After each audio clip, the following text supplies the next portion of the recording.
En 30 países se han publicado las dos primeras novelas de una pentalogía que se denomina en principio balada, original de Manuel Escorza, poeta, novelista, nacido en Lima, Perú, en 1928. Estas dos primeras novelas, que hemos conocido también en España, se titulan Redoble por Rancas, que fue publicada en 1970, y la segunda parte se llama Historia de Garabombo, el Invisible. Le seguirán la tercera novela, El Jinete Insomne, la cuarta con el título Cantar de Agapito Robles y la quinta, La Tumba del Relámpago. Manuel Escorza es el hombre que ha hecho en muy pocos años, en realidad es en 1970 cuando aparece la primera edición de Redoble, famoso un lugar de los Andes centrales en su país, en el Perú, que hoy es universalmente famoso, que todos conocemos y conocemos a sus personajes. Y lo curioso es que ese pueblo es un pueblo auténtico y que esos personajes también están tomados de la realidad, aunque naturalmente los hechos que se narren tengan entreverada esa fidelidad a hechos acaecidos con una cierta fantasía, una imaginación creadora que debe estar naturalmente en el quehacer de todo novelista. Muchas gracias a Manuel Escorza, que ha sido tan amable en abandonar sus muchas cosas para venir a estar un rato conversando acerca de su obra con ustedes. Empecemos, si le parece bien a Manolo, empecemos por Rancas. ¿Qué es Rancas? Rancas es un pequeñísimo pueblo en la estepa de los Andes centrales en el Perú, a más o menos a 4.500 metros de altura, donde ocurre la primera de las muchas masacres que van a haber durante lo que se llamó la última gran rebelión quechua, la rebelión de 1959-60. Yo tomé ese pueblo como escenario del primero de los libros, y es eso, fue el comienzo. En estos libros intento narrar cómo transcurre ese drama, porque usted sabe que de lo que se llama el planeta indio hay muy pocas noticias en la historia, porque o la historia oficial no la cuenta y los indios no hablan, hay muy pocas cosas, ¿no? Yo tuve oportunidad de asistir en calidad de protagonista a una de estas grandes rebeliones, y intenté contarlas como mejor pude, porque yo quería mostrar que en el Perú habían hombres que pudieran desmentir esa terrible frase de González Prada que dice: en el Perú donde se pone el dedo salta la pus.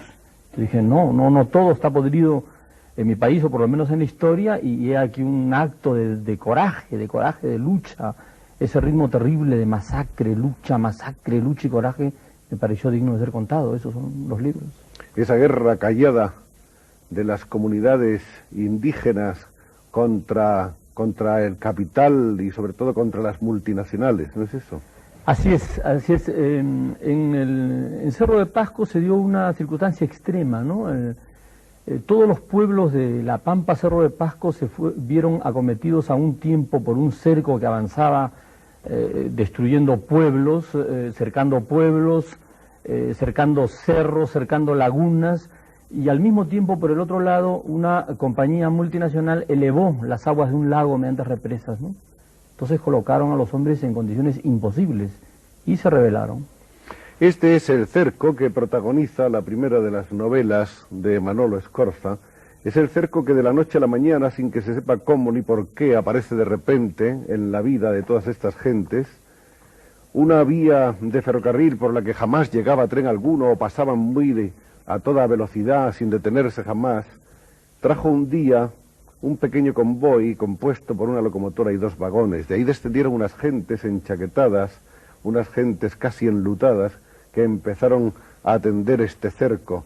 Y es un cerco que fue avanzando como un gusano, según cuenta, con una prosa extraordinaria Manuel Escorza, avanzando por entre los pueblos, dejando pueblos enteros aislados, como puede verse aquí también, encerrándolos entre sus propios alambres, entre sus alambradas, tomando cerros, pueblos, dividiendo calles por la mitad, de una manera realmente sinuosa, insidiosa, ominosa, que iba prolongándose kilómetros y kilómetros hasta llegar a tener, ¿cuánto?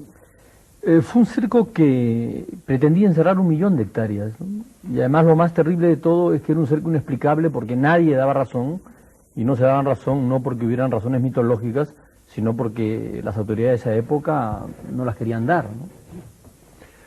Ese cerco provoca naturalmente una serie de pequeñas tragedias, de dramas rurales. Los campesinos, los indios que viven en esa región del Cerro Pasco, empiezan a sentirse realmente aprisionados, no pueden dar de pastar a su ganado. En fin, la situación es tan terrible que llega un momento en que deciden realmente enfrentarse con ese poder que está avasallándoles. Y ahí es como surgen después, a través de una serie de personajes y de peripecias, esa masacre final, de tal manera que la última parte de la novela de Scorza se desarrolla en el cementerio, donde las voces dialogantes se expresan con patetismo, pero también con esperanza. Así es. Hay esperanza porque donde hay lucha hay esperanza. Y me pareció esto importante. Por ejemplo, yo he tomado los personajes no para demostrar cosas negativas, sino para intentar demostrar cosas positivas. Por ejemplo, usted aludía a mi próxima novela, El jinete insomne. ¿Quién es el jinete insomne? Es otro de estos hombres que yo los juzgo extraordinarios porque lo son en la medida en que realizan actos superiores. Por ejemplo, yo la primera vez que oí hablar del jinete insomne fue en uno de estos pueblos cuando me contaron que el presidente de esta comunidad había salido a medir sus tierras para demostrar la justicia de su causa en un juicio que ya duraba 250 años. Y esto que cuento no son exageraciones literarias, acaba hace poco, en el mes de junio de 77, en el que estamos grabando esto, se ha publicado en el Perú la solución de un juicio de Chaviña, que dura también 250 años, ¿no? Entonces este hombre, todo esto muestra la detención del tiempo, que es lo que yo planteo en ese libro. Este hombre, por ejemplo, salió a medir esos límites y los midió perseguido por la policía, perseguido por los hacendados, y salió ya enfermo y midió estas tierras, según me contaba Agapito Robles, que es personaje de uno de mis libros del cuarto. Me dijo, estuvo 21 días sin dormir, él iba a caballo delante de todos diciendo, tendremos justicia, 21 días sin dormir día y noche. Yo le dije a Agapito, es imposible que un hombre esté 21 días sin dormir, porque se muere. Mi hijo se murió, me dijo, llegó a las 6 al pueblo y se murió a las 7. Yo me quedé terriblemente impactado por esta historia, porque como este hombre, después averigüé, era exacta, era rigurosamente exacta. En el libro lo presento en otra forma, lo presento ya como una cabalgata que dura 270 años, que es lo que dura porque es un juicio que desgraciadamente está sin solución hasta hoy. En junio, en el mes de junio, acabo de añadir al libro un epílogo en el cual demuestra que los hechos de 1705 siguen sin solución.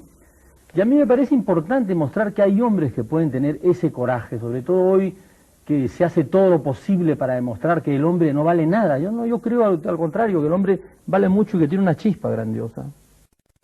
Es curioso porque esas alusiones, en fin, a los procedimientos, digamos, de tipo judicial, están aludidas de una manera muy constante en los libros, tanto en El Redoble como en Garabombo.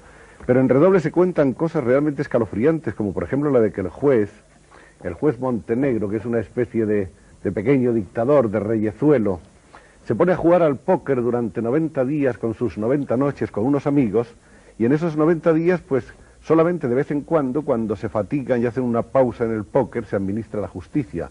Y llega un indiecito y pregunta, ¿y este por qué está detenido? Y dice, pues está en la cárcel porque robó un cordero. Muy bien, si al juez le han ido bien las cosas y ha ganado en el póker, dice que lo liberen inmediatamente, pero si ha perdido, dice 6 meses más, ¿no? Sí, así es. Son hechos bastante próximos a la realidad, ¿no? Esto nos lleva al famoso tema que si la literatura de América es o no es delirante, ¿no? Es y no es delirante, es nuestra historia la que es excesiva. Por ejemplo, yo en alguno de mis libros he contado un hecho que luego no ha sido rebatido porque es exacto.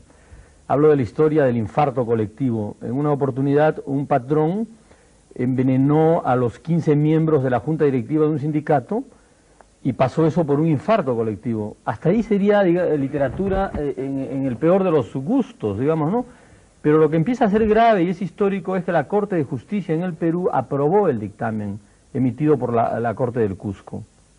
Entonces, cuando una Corte de Justicia en un país admite que se ha podido producir un infarto colectivo donde había un envenenamiento, entonces ya el delirio está en la realidad, el delirio no está en el texto, ¿no? En ese sentido, estos libros parecen delirios imaginativos, pero son estrictamente históricos. Por eso es que hay fotos de los personajes, ¿no?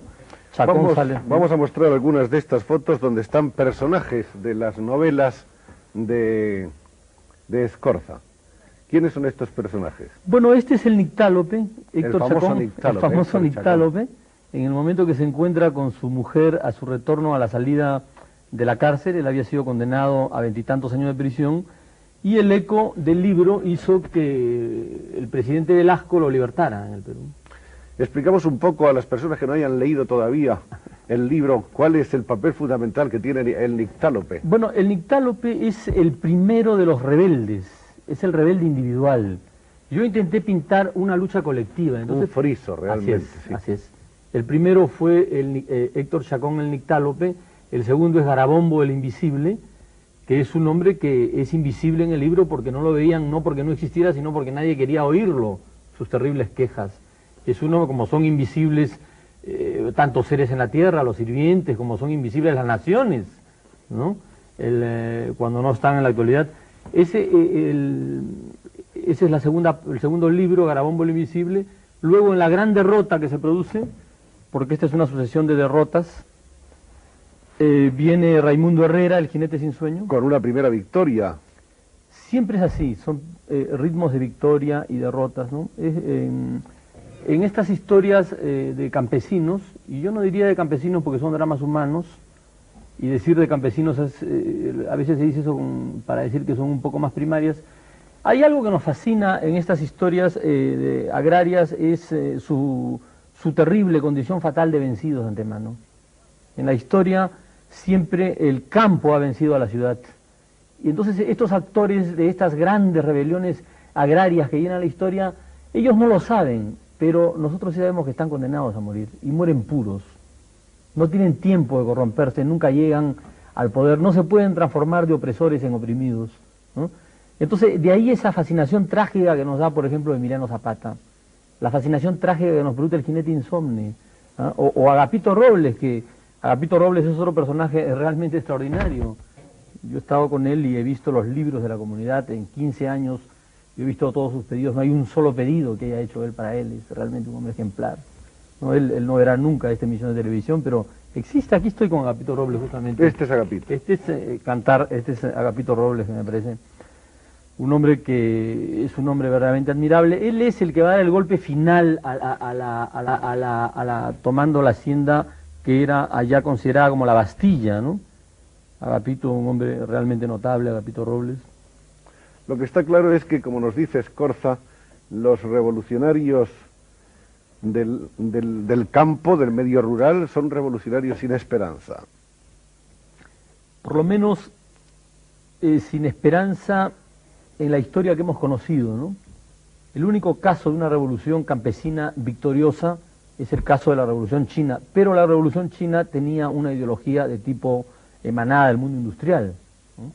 Las otras revoluciones, y en eso se da la grandeza trágica del personaje, ¿no? A mí me decía hace poco que por qué todas mis historias acababan en derrotas y en masacre, y yo no las acabo, las acaba la realidad, ¿no? Las acaba la realidad, y la masacre tampoco las hice yo, las hicieron la fuerza de represión que en cada lugar. Pero yo he intentado convertir eso también en un símbolo luminoso, ¿no? Cuando a mí me contaba un comunero, por ejemplo, me dijo, cuando Agapito ve por cuarta vez que va a haber una cuarta masacre, me dice, estaba tan furioso, tan desesperado, me dice que empezó a bailar. Cuando vio la tropa empezó a bailar. Y dice, parecía a él que su poncho era un trompo de colores.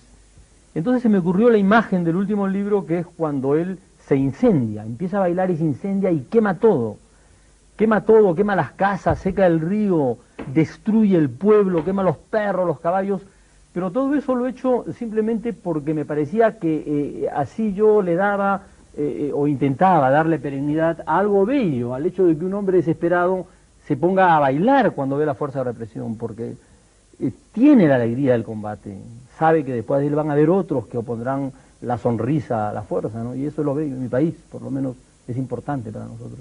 Ese famoso cerco que fue invadiendo Rancas y así a lo largo y a lo largo de kilómetros, ese gusano de alambre, era o pertenecía a una compañía contra la que en realidad se está luchando a lo largo de estas obras de Manuel Escorza, la Cerro Pasco Corporation. Así es, la Cerro de Pasco Corporation es un ejemplo típico de las compañías multinacionales que han cometido toda clase de excesos agravados por la complicidad de las autoridades, porque hay que decir en un momento de autocrítica muchas cosas negativas que se han cometido en la América Latina, que se han cometido en el Perú, se debe también a la complicidad y a la participación de peruanos que se pusieron al servicio de estas malas causas, ¿no?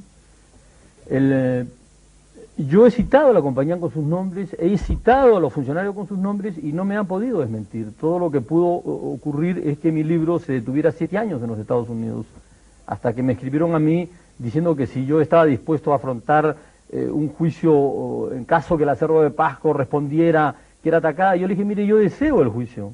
Ojalá se produzca el juicio para comparecer ante un juicio de difamación y calumnia para demostrar de que todavía las cosas son mucho más graves que lo que han ocurrido, ¿no? Y esto lo he hecho porque yo estimo de que la novela debe probar a veces su historicidad. La novela es muy amplia, ¿no? La novela es fundamentalmente una máquina de soñar, diría yo, porque es la diferencia entre la información y la novela. Pero en América Latina la novela para nosotros es algo así como un gran tribunal, el Tribunal Supremo, donde se plantean lo que yo llamaría las causas perdidas en instancia nacional. Por ejemplo, la causa de los campesinos de Pasco se perdió, se acaban con las masacres, mandaron a todos a las cárceles. Yo mismo fui enjuiciado por ataque a la Fuerza Armada y tuve que irme a Europa porque arriesgaba 5 años de prisión. Esto, claro, cambió con el gobierno revolucionario, ¿no? Que después el presidente Velasco liberó a Chacón.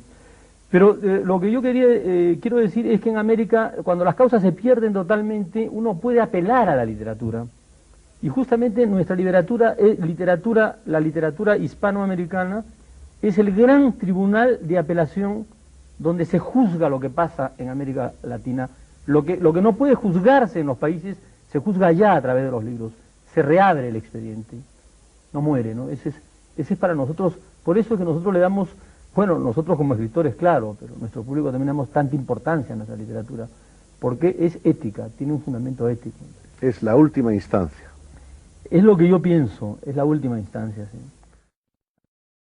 Vamos a hablar un poco de cómo son estas gentes que conoce también Manuel Escorza, con las que ha convivido, con las que ha sufrido y luchado.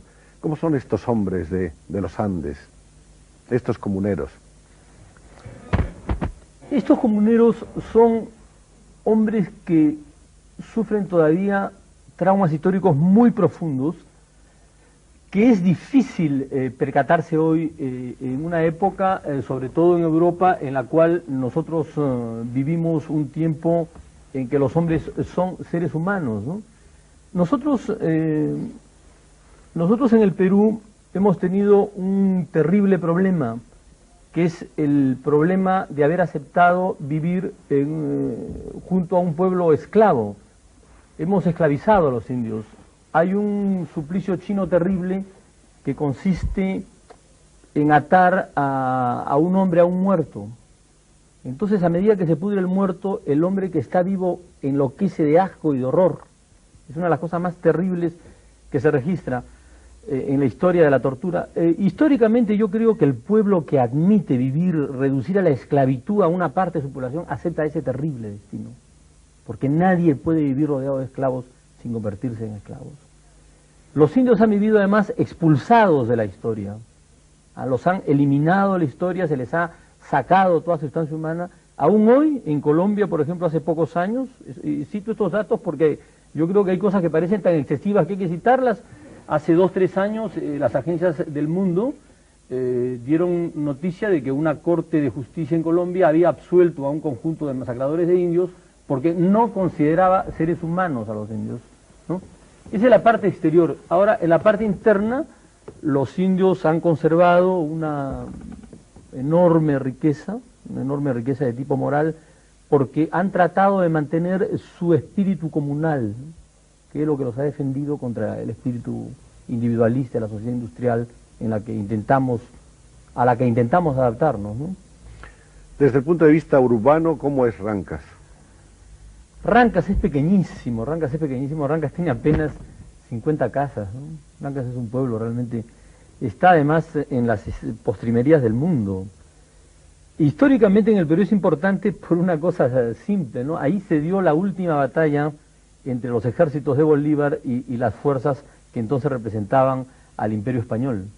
Eso es lo que hacía más grave la masacre de Rancas, que se diera justamente, yo en el último capítulo de Redoble sobrepongo la marcha del ejército que va a reprimir con la marcha del ejército que va a libertarnos. Hay un momento que se confunden, porque no es posible que en el sitio donde el Perú había obtenido su independencia como colonia se volviera a producir con toda impunidad, una nueva masacre, ¿no? Vamos a conocer a otro de los personajes que en sus libros nos presenta Manuel Escorza y que, como ven, están reproducidos de una realidad viva. No solamente están ahí en las fotografías, están también en las cintas magnetofónicas que conserva Manuel Escorza y están sobre todo vivos allá, en los Andes. Este es Fermín Espinosa, conocido con el nombre de Garabombo, el invisible. El transparente. El transparente, ¿sí? El hombre que no lo veían porque no lo querían ver, porque presentaba quejas tan terribles que no se podían. Él iba a las asambleas de hacendados de los pueblos y gritaba: acá no hay justicia, pero no le hacían caso, ¿no? No le hacían caso, y en la novela yo invierto el mito y trato de... Él utiliza el mito y luego, como hombre invisible, se convierte en revolucionario invisible y por lo tanto en el hombre que desencadena la gran invasión final de tierras, ¿no? De tal manera se ha convertido Rancas en un símbolo que ahora, y este es un periódico de estos días, un periódico de Lima, escribe, informa de que el presidente, el día 24 de este mes, día de San Juan, entregará 60.000 hectáreas de tierras durante gran manifestación en el pueblo de Rancas, en Pasco. Y entonces habría que preguntarle a nuestro amigo Manuel Escorza, al escritor, al hombre que hizo mundialmente famoso Rancas, si esa novela naturalmente ha sido lo que ha impulsado al presidente a elegir a Rancas como el lugar de este acontecimiento. Yo no creo que sea exactamente la novela, pero creo que es la imposibilidad de ignorar a Rancas.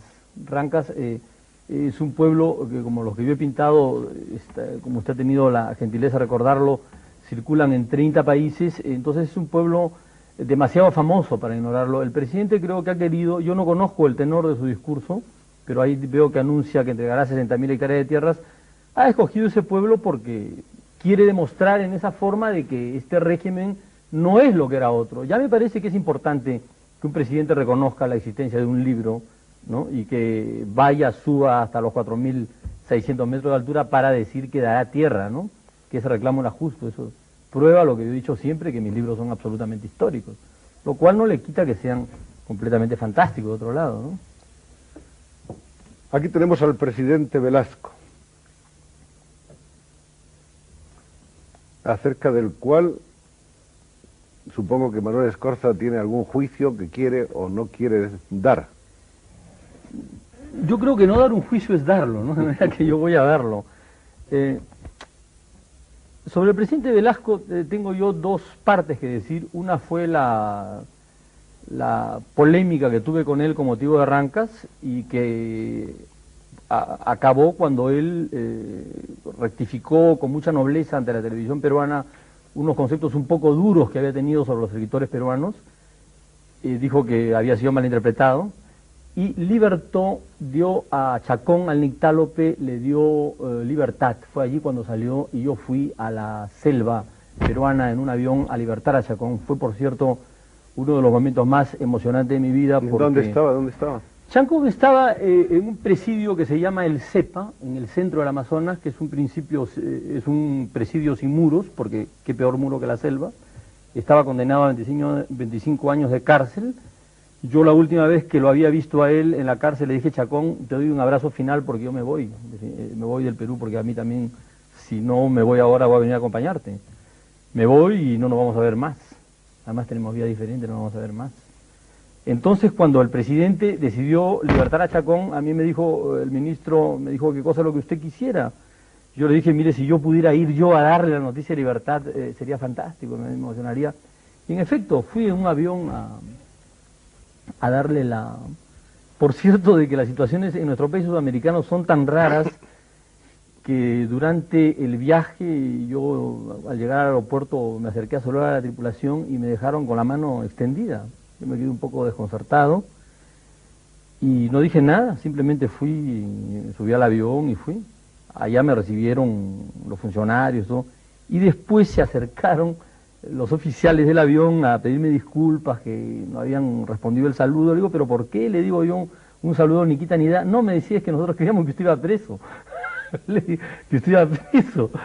No, pero no iba preso, sino yo fui a sacar a Héctor Chacón. Y fue el presidente Velasco que, con un gesto realmente excepcional en un país donde los generales se han tomado, por desgracia, han tomado actitudes terribles contra... Hay un presidente en América Latina que ha declarado hace muy poco: los civiles no tienen nada que ver con el destino de nuestro país, ¿no? Entonces, que un presidente haya tenido el gesto de rectificarse, pedir disculpas a un escritor y soltar uno de sus personajes, abriendo así las puertas del conocimiento de un libro, es algo que merece mi respeto, ¿no? Ahora, él me hizo un llamamiento para que yo trabajara en la Revolución Peruana, pero yo le dije: un escritor trabaja también por su país, escribiendo libros. No necesita obligatoriamente tener un puesto. Este es Manuel Escorza, del que hay que saber naturalmente otras muchas cosas. Las biografías no nos cuentan demasiadas de las andanzas de Escorza, acaso porque él tampoco ha tenido mayor interés en relatarlas. Lo que nos dicen los libros y los datos que existen en los archivos es que nació en Lima en 1928. ¿Exactamente qué día, de qué mes? Yo soy Virgo. Nací en el 9 de septiembre de 1928. ¿Y cómo era la familia de Manuel Escorza? Bueno, mi padre y mi madre son inmigrantes serranos, por eso yo conozco ese medio. Yo me he criado en un pueblo de indígenas. Mi padre y mi abuelo fueron esclavos en el Amazonas, en la época del caucho. Precisamente en la mesa de mi padre he escuchado parte de los relatos terribles, realmente he escuchado relatos terribles sobre las masacres, los fusilamientos, las cosas terribles que habían, y es ahí donde surge quizá la primera chispa inicial, ¿no? Mi madre es serrana, cerca de los Andes centrales, pero no de la zona de Cerro, sino 300 kilómetros al otro lado, aunque no veo qué lado, porque a qué lado estaré sentado en este momento. Bueno, después he llevado la vida de todos los sudamericanos, como todos los sudamericanos que escriben estaban en la cárcel, como todos estaban en el exilio, el mío un poco largo, 7 años, durante los cuales hice toda clase de oficios para tratar de ganarme la vida. Y después retorné al Perú nuevamente a tratar de ganarme la vida, hasta que llegó el momento en que participé en esta rebelión de campesinos que iba a cambiar mi vida, ¿no? Fue la dictadura del general Odría la que obligó a Manuel Escorza a tomar el camino del exilio. Así es, fue el general Odría, y yo estuve exilado durante todo su gobierno. Es el ochenio, justamente el ochenio, los 8 años tuve que estar yo fuera. Claro que no era el único, era la primera división de este ejército terrible de exilados latinoamericanos que hoy forma la diáspora de la tragedia americana, porque los vientos de adversidad políticos que soplan en nuestro continente arrojan pues centenares de miles de hombres a todos los países, ¿no? Ustedes en España han acogido a muchos y les dan hospitalidad. Pero esas son las vidas de todos los latinoamericanos a las que el huracán de la realidad nos hace a veces ser lo que quizá no hubiéramos sido. ¿Cuál es el sueño americano, el sueño hispanoamericano? Sueño hispanoamericano, sueños hay muchos, ¿no? Hay los sueños de todos los hombres, los sueños de libertad, los sueños de vivir justos en una sociedad justa, los sueños de que ocurran no una, sino 100 revoluciones que cambien la base del hombre, que deje de ser un animal salvaje, bestial. Y hay a nivel lingüístico hoy, creo yo, una esperanza que nos tiene muy alentados, porque yo insisto que la tónica de esperanza es el hecho de que hoy, justamente en España, por las condiciones muy especiales que ustedes están viviendo, pueda volver a reunirse la congregación lingüística tan importante. Nosotros somos, vamos a ser pronto 300 millones de hombres que hablamos español, y además ya por fin la literatura latinoamericana se liberó y esto se liberó. Esta es una cosa muy curiosa porque yo he sostenido siempre un poco polémicamente, y quiero publicar sobre esto un ensayo, que el verdadero territorio liberado de la América Latina, el primer territorio liberado, es su literatura. La literatura latinoamericana tiene ya una voz propia, tiene modelos que la política no ha dado. Por ejemplo, no hay equivalentes políticos de 100 años de soledad, de Paradiso, de Pedro Páramo, de los libros de Sabaton y de los libros de Borges, ¿no? Nosotros, la línea de dominación en una sociedad se da siempre a varios niveles: a nivel político, donde nunca se pueden producir vacíos de poder, porque un ejército sustituye a otro; a nivel religioso, donde no hay vacío de poder; y también a nivel lingüístico. A nivel lingüístico se dio un vacío de poder. Se dio un vacío de poder durante la Guerra Civil Española, precisamente. Que hay lo que es tragedia de unos es a veces posible de otros, una fecundación entre las dos Américas. Allí el castellano de la América Latina se libera y se crea su propio modelo. Pero yo creo que hoy estamos nuevamente, y esto explica que ahora los escritores estemos viniendo a ver lo que está pasando en España, porque está pasando cosas realmente importantísimas acá, y sentimos que esta comunidad de la lengua es la primera cosa que nosotros debemos defender frente a un momento en que los imperialismos quisieran, como decía Derrida, que habláramos inglés. Tantos millones de hombres hablaremos inglés. No, hablaremos español, y en ese sentido cumplimos un papel los escritores. Y a lo mejor también hablamos inglés, pero... Además. Scorza se hizo conocer como poeta publicando 4 libros de poemas cuyos títulos son Las imprecaciones, Los adioses, Desengaños del mago y El vals de los reptiles. ¿Qué nos podría decir Manuel Scorza acerca de su poesía? Yo creo que fundamentalmente soy un poeta, ¿no? Fundamentalmente soy un poeta que escribe novela, y además creo que la novela debe ser poética, porque si no, no es novela. Son libros de poesía que yo he escrito con mucha sinceridad. Unos son libros de protesta, como Las imprecaciones, que eran los gritos de rabia, las protestas de un exilado, justamente, ¿no? Un exilado. Los otros son libros de amor. Bueno, son libros que yo quiero mucho, que ahora los van a reeditar. Ojalá el público que se interese en la novela se interese por los libros de poemas. Yo creo que ahora estoy escribiendo de nuevo poesía, y eso me hace muy feliz a mí. Me hace muy, muy feliz. Y en la peripecia humana de Manuel Scorza, ¿qué otras cosas hay? La peripecia humana, ¿qué otras cosas hay? No sé, esos son temas tan vastos que los cuales uno no puede... Familia, amores... Familia, amores.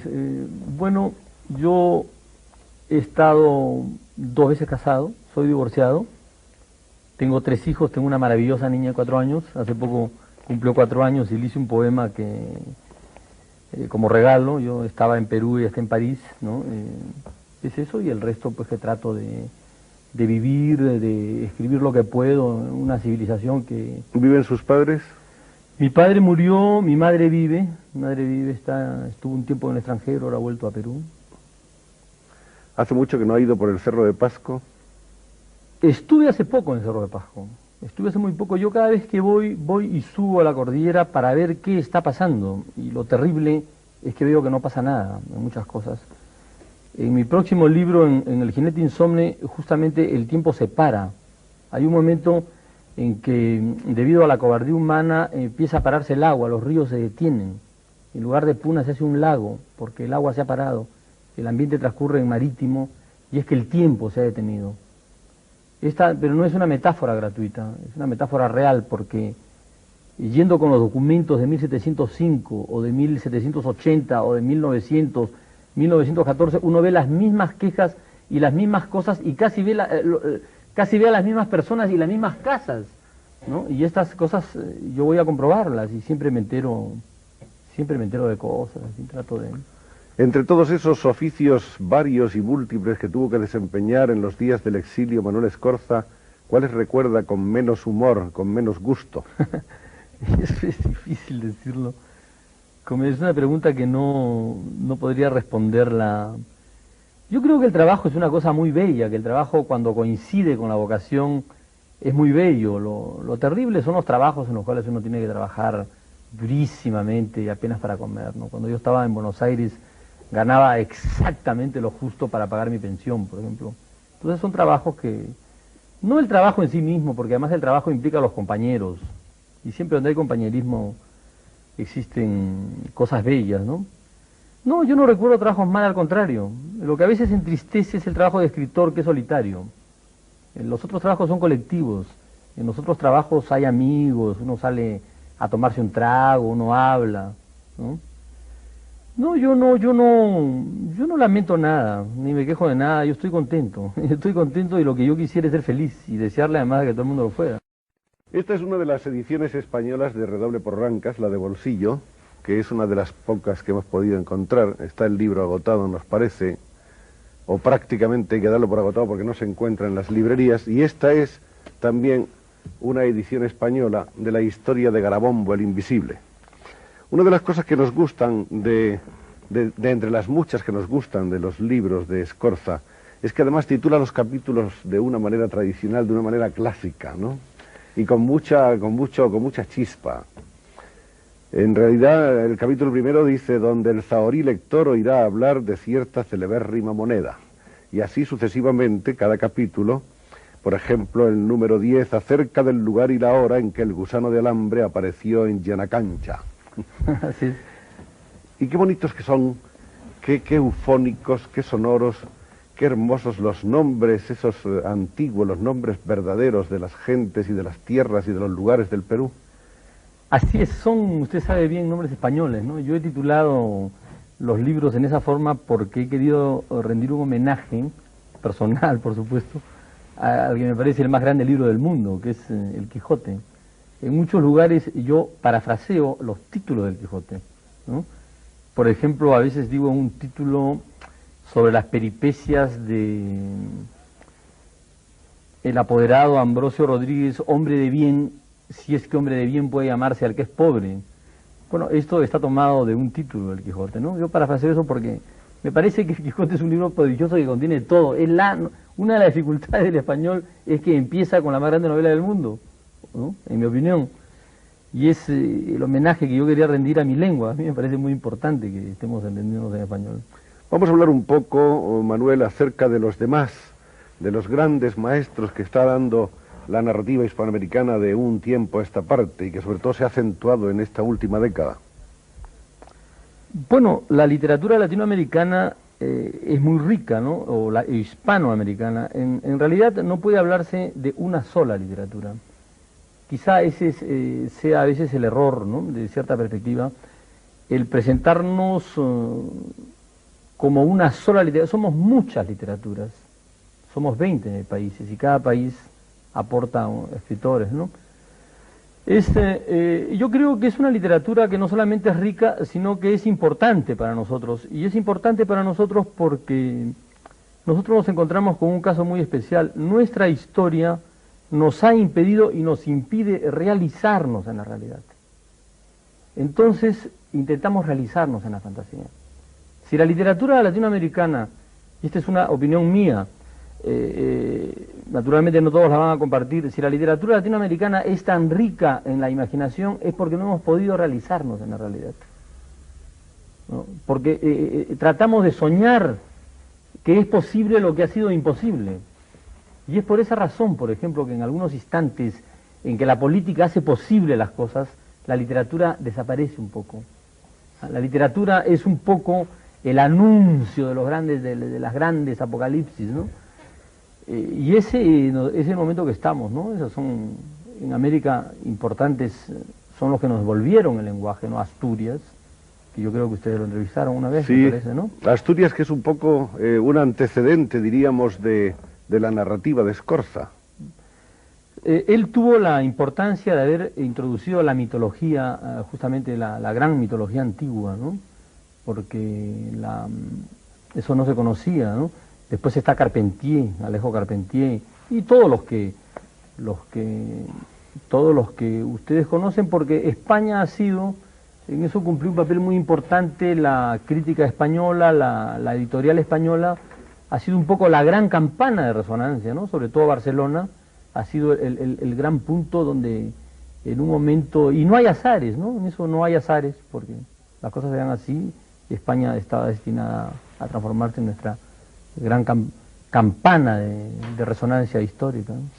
Lo que está bastante claro es que los escritores hispanoamericanos en general van por delante del hemisferio, por delante del resto del hemisferio, en cuanto a eso, a expresar cuáles son sus sueños y cuáles son sus realidades, y a tratar de conquistar una nueva frontera que nunca llega.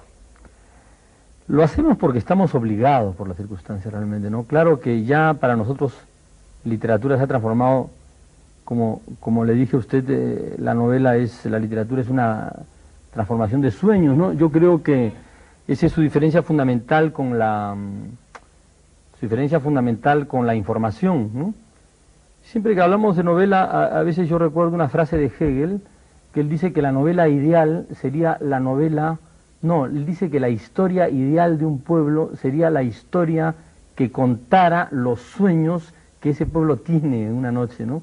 Es una frase que siempre me ha preocupado mucho. Yo por eso he tratado de mezclar junto a la historia política, la historia onírica, sobre todo en los próximos libros los que van Por a... ahí hemos visto una foto en la que estaba nuestro amigo Escorza con Alejo Carpentier, y aquí tenemos otra con Rulfo. con el Rulfo. famoso autor mexicano Juan Rulfo, que también estuvo sentado en ese mismo sillón. Y creo que tenemos una foto más, esta de otro presidente del Perú, que está tomada de un periódico. No, este es Neruda. No, pero bueno, la veremos después. Sí, Este es Neruda, por sí. supuesto. Es el presidente Morales Bermúdez, es nuestro actual presidente, es justamente el presidente que Es el estuvo el presidente, 24 en Rancas, ¿no? Exacto, el que iba a repartir esas tierras. Así es. Ahí está el presidente, justamente en el centro de la fotografía, ¿no? Así es, ahí está el presidente, sí. ¿Qué diferencias hay entre el anterior y este desde un punto de vista político? Esta etapa es una etapa de retroceso con respecto al anterior proceso político al que representó el general Velasco. Es una etapa extremadamente difícil en la cual el Perú se enfrenta a una situación dramática. El problema más grave de las naciones del tercer mundo es que nosotros no tenemos un esquema frente a las naciones desarrolladas, frente a las naciones industriales. El régimen peruano intentó apartarse de un lado del régimen capitalista imperialista y de otro del régimen comunista. Era una experiencia muy difícil, cumplida a medias, y tenemos los inconvenientes de los que están en la mitad del puente. No se ha ido ni por una ni por otra solución. Pero este es un momento de balance, digamos, ¿no? Un momento entre los dos, ¿no? Bueno, lo que nos falta por añadir es que Manuel Escorza ha firmado un contrato con Editorial Monte Ávila por el cual podremos ver reeditados estos dos libros, Redoble por Rancas y La historia de Garamón Invisible, y las 3 novelas que completan la balada, que creo que han sido escritas ya. Ya están en la imprenta, y eso para mí lo digo con una sonrisa porque es una sonrisa de alivio, es el fin de 8 años de trabajo. Yo a veces he descreído en la posibilidad de terminarlas, pero están pronto, estarán ya, si no están ya en circulación en España cuando este programa pase.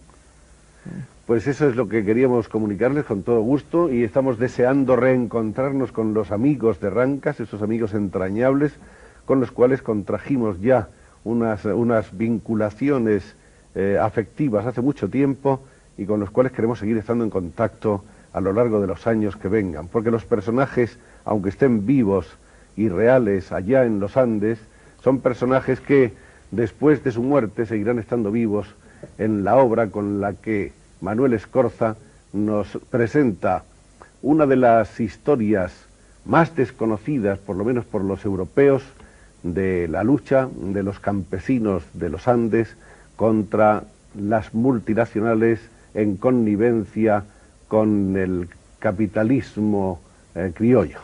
Muchas gracias, Manuel Escorza, por haber venido, por hablarnos de tantas cosas interesantes y por haber escrito esas 3 novelas más con las que ya nos estamos sintiendo felices antes de abrirlas. Muchas gracias a la televisión española que me ha permitido dirigirme a los televidentes españoles.